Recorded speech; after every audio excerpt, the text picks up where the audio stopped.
আসসালামু আলাইকুম রহমাতুল্লাহ। পরিস্থিতি খুবই ভয়াবহ।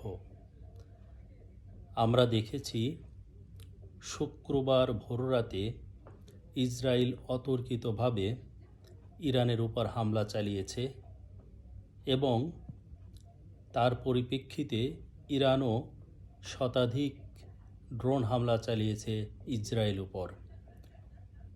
তারপর শনিবার রাতে ইরান ইসরায়েলের তেল আবিবে শত শত ব্যালিস্টিক ক্ষেপণাস্ত্র নিক্ষেপ করেছে এবং বিভিন্ন বেসামরিক স্থাপনা এবং সরকারি স্থাপনা লক্ষ্য করে এতে ৭৬+ নিহত হয়েছে এবং আরও অনেক হতাহত হয়েছে এবং পরিপ্রেক্ষিতে ইসরায়েলও ইরানের উপর হামলা চালিয়েছে। এতে উভয়ের উপর চরমভাবে হামলা চালাচ্ছে।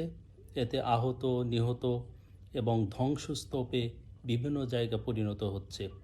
এতে বোঝা যায় যে মধ্যপ্রাচ্যে একটা বড় ধরনের যুদ্ধ আবার লেগে যাচ্ছে। এই ভয়তে অনেকেই ইসরায়েলের লোকজন ছোটাছুটি করছেন এবং বিভিন্ন বাংকারে অবস্থান নিচ্ছেন এবং নেতানিয়াহু নিজে এক প্রতিরক্ষা মন্ত্রীর সাথে সে নিজেও বাংকারে অবস্থান নিয়েছে ভয়ে।